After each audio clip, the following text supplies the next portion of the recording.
that write guidelines have the responsibility to translate data into practice and to provide a meaningful aid for care providers.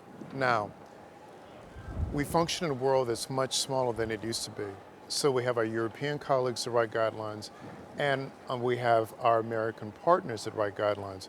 One of the notable things that's happened in the US now is that the AHA, American Heart Association, American College of Cardiology, and the Heart Failure Society of America have come together to write joint guidelines on heart failure, just like the American Heart Association, the American College of Cardiology, and the Heart Rhythm Society have come together to write joint guidelines on arrhythmias. This is as it should be.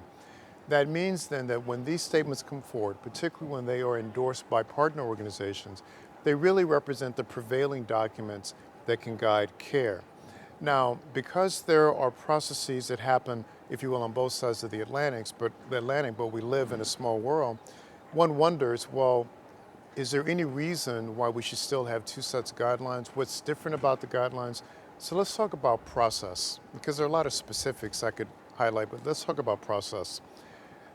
Both groups use an evidence acquisition and adjudication process that is unique. On the US-based sideline, we now use an agnostic third party to aggregate the evidence and independently score the validity of the evidence.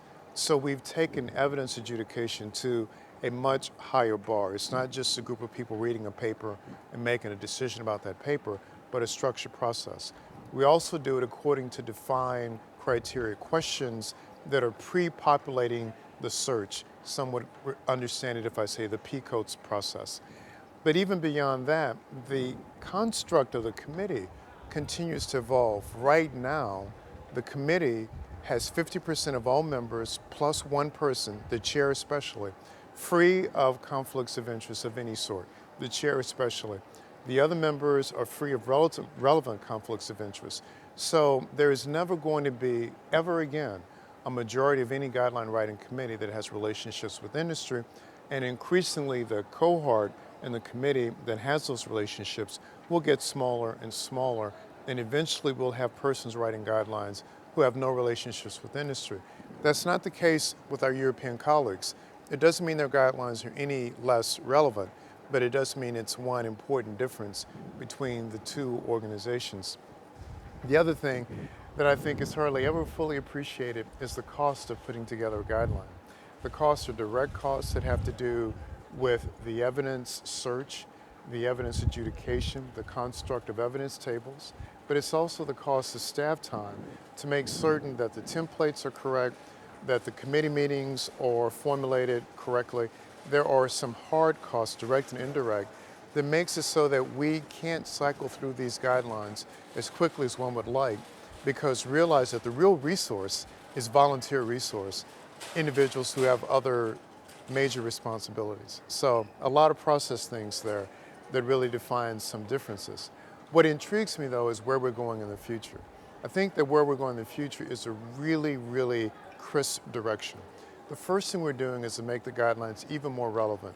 More figures, more tables, less text, and importantly, we're making all of the guideline documents now compatible with mobile platforms, tablets, smartphones, phones, etc. And so that will be a huge advantage that your iPhone or your Android device can actually give you immediate access to the guidelines, and you can interrogate the document according to the question you need to have answered for the patient you're seeing.